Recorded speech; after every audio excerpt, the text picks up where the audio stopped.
A v dnešnom videu by som chcela v skratke povedať benefity nosenia parochní. Bod číslo 1. Okamžitá zmena vzhľadu.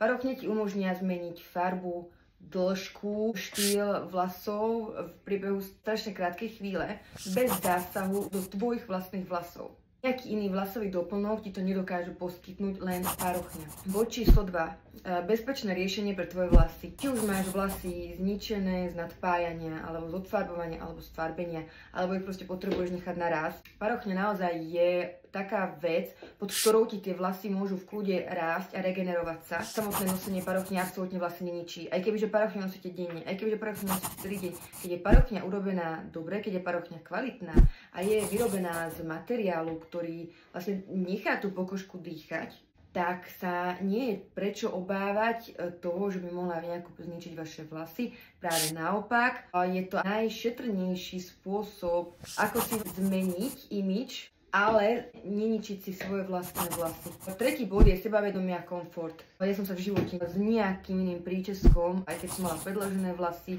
nikdy som sa necítila lepšie a sebavedomejšie a krajšie. Nebála som sa, že to padne, že proste je niekde vidno nejaký spoj. Cítila som sa veľmi dobre. Štvrtý bod je vlastne úspora času. Pri deťoch a pri domácnosti všetko potrebujem strašne rýchlo. Dať sa rýchlo do poriadku, rýchlo si urobiť vlasy, nemám čas na nejaké dlhavé stylingy. Pre mňa, ako pre vyťaženú osobu, je toto strašne praktické. Ja si to dám na hlavu a za sekundu mám perfektný účes. Ďalší bod je vlastne flexibilita štýlu účesu. Napríklad cez deň môžem mať nejaký ležernejší účes a na večer si môžem dať úplne nejaký iný účes, adekvátny nejakej večernej udalosti. Čiestý bod sa týka žien, ktoré možno zo zdravotných dôvodov by potrebovali alebo kvôli nejakým hormonálnym zmenám. Napríklad ja ako im rok. V mojich vlasoch sa to strašne podpísalo, sú ešte rečie, ešte jemnejšie, ešte oslabenejšie. Vôbec si nemôžem dovoliť nejako moje vlasy týrať nadpájaním alebo niečím podobným, pretože v momente by mi to dali pocítiť a boli by na tom ešte horšie. Isto sú možno že ženy, ktoré sú v prechode alebo ktoré majú nejaké zdravotné problémy a zasa sú parochne veľmi vhodným riešením takýchto rôznych životných situáciách. 7. dôležitý bod je prirodzený vzhľad. Existujú také tie parochne, na ktoré ste možno že vy zvyknutí, ktoré nevyzerajú zrovna úplne prirodzene.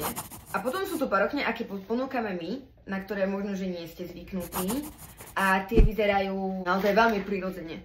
Ďalšia veľmi dôležitá vec je možnosť experimentovať bez rizika. Môžem si vyskúšať akúkoľvek farbu, akýkoľvek strih, bez toho, aby som musela zasahovať do svojich vlastných vlasov. 9. bod je investícia do seba. Kvalitná parochňa nie je vyhodenie peňazí do vzduchu. Keď si kúpite kvalitnú parochňu, tak to musíte brať tak, že investujete do seba, do svojej vizáže, do svojho komfortu. Čiže zvyšujeme sebavedomie, čo je pre jednu ženu veľmi, veľmi dôležité. A posledný 10. bod je, že stačí nasadiť a ísť. Nemusíte to 300 hodín lepiť, nemusíte to nejako stylovať. Za 3 sekundy si dáte na hlavu a proste máte hotovo.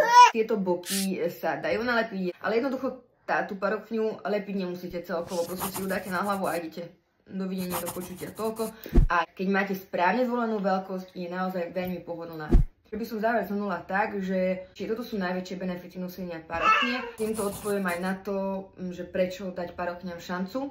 Myslím si, že to je maximálne jasné. Ďakujem veľmi pekne za pozornosť a prajem pekný zvyšok dňa. Ahojte.